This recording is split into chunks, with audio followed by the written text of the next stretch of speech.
Assalamualaikum warahmatullahi wabarakatuh. Perkenalkan, nama saya Muhammad Samsul Arifin. Saya adalah mahasiswa Magister Manajemen di Universitas Pelita Bangsa.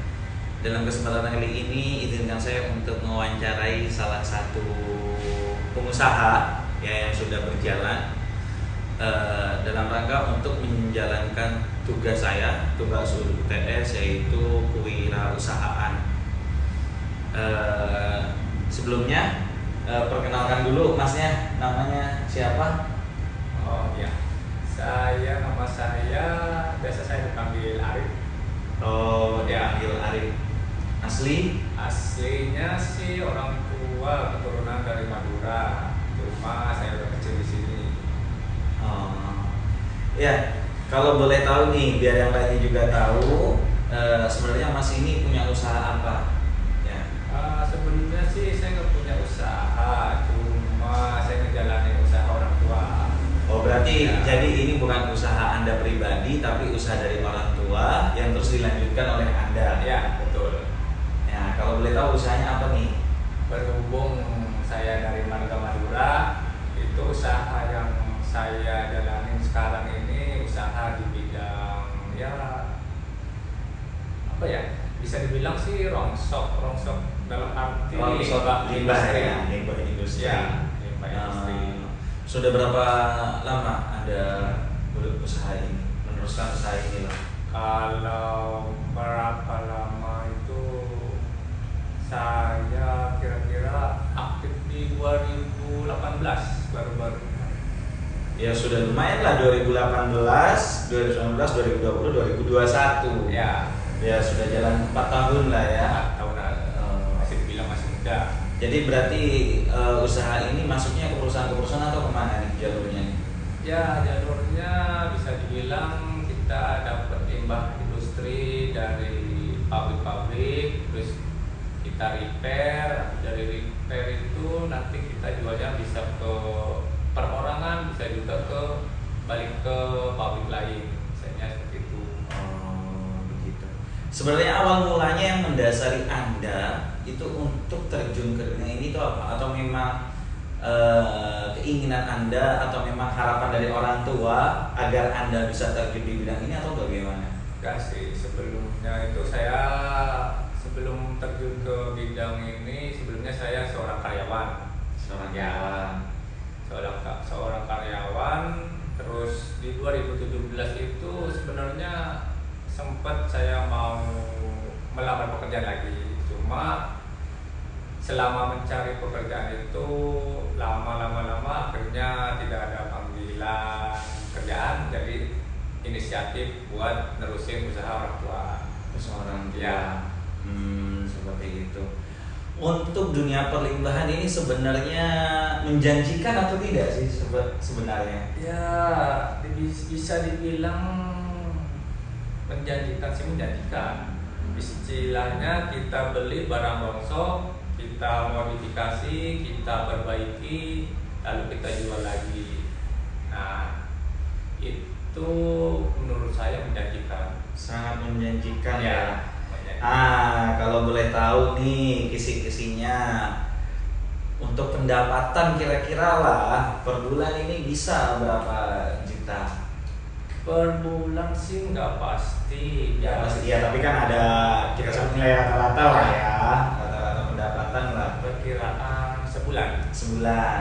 Ya Sebulan itu ya bisa kisaran 20, ya sekitaran 10 jutaan lah kurang lebih. 10 jutaan kurang lebih. Kurang lebih. Ya tentunya usaha limbah ini bisa dikatakan menjanjikan juga, karena kenapa? Ya misalkan andaikan dengan nilai rata-rata 10 juta per bulannya, ini sudah mengalahkan versi UMR, di mana kita kerja tidak dijadwal, kita mau kerja jam berapa sampai jam berapa itu suka-suka kita berarti ya kan. Nah sedangkan karyawan ya kalau kerja harus jam sekian, Ya. kalau pulang harus jam sekian, ya kan, masa kerjanya harus ada waktu. Nah, sedangkan untuk usaha ya seperti ini ya tidak ada jam kerja, sesuka-suka kita. Ya. Iya, karena kita menempatkan diri kita ini bos, gitu Ya, kan? betul. Iya, kita bukan karyawan berarti kan, Ya. seperti itu. Oh begitu. Kalau boleh tahu juga apa sih kendala-kendalanya, sedikit kendala-kendala ketika ada di bidang ini seperti itu? Kendalanya sih awal-awal pas saya terjun di bidang ini, saya punya pengalaman tuh di bidang pemasaran. Ya, ada apa dengan bidang pemasaran ini? Jadi bidang pemasaran untuk apa? Untuk menjalin Hubungan kerjasama dengan customer lah ya. Untuk menjalin dengan customer kan saya belum punya Pengalaman. Ya. Seperti itu. Jadi awal-awal dari situ. Oh. Cuma berhubung dengan berjalannya waktu, ya akhirnya kan kita belajar sedikit demi sedikit. Nah, mungkin bagaimana caranya kita apa menerbitkan surat penawaran ke pabrik gitu kan. Terus bagaimana kita membuat dokumen apa yang diperlukan untuk pabrik yang diminta gitu kan, seperti apa profil perusahaan, profil gitu kayak gitu. Jadi perkenalan lah istilahnya. Perkenalan itu awalnya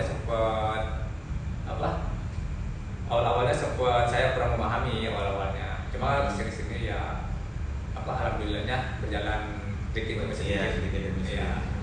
Ya tentunya ada beberapa pilihan dalam hidup kita dalam mencari kerjaan. Ya ada yang ingin bekerja, ada juga yang ingin jadi pengusaha.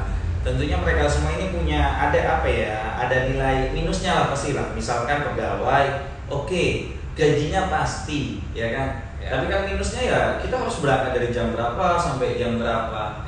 Ya kalau pengusaha yang minusnya pendapatan tidak pasti, sedangkan kalau karyawan kan pasti, ya kan. Gaji UMR sebulan ya pasti dapatnya segitu. Tapi kalau pengusaha ya kadang ada, ya kadang enggak. Ya kita nggak bisa pungkiri itu.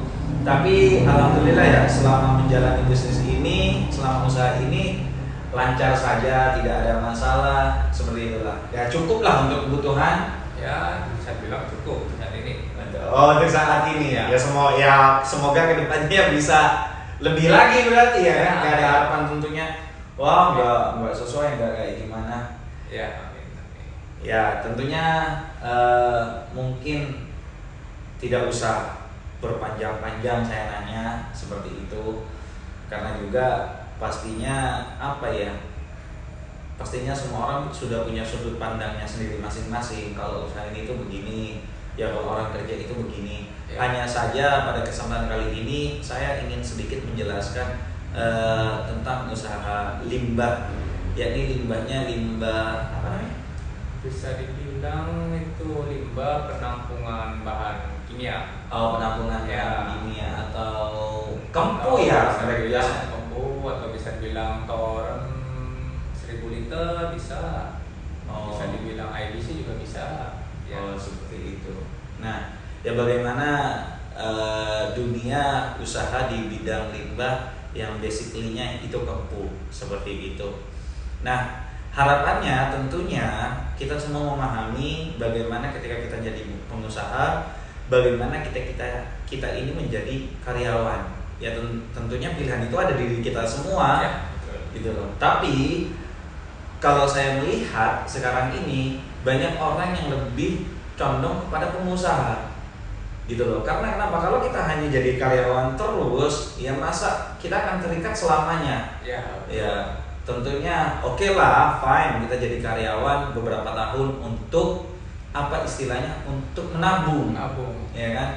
5 tahun kita jadi karyawan, duit yang kita dapat kita tabung, cukuplah untuk modal usaha seperti itu.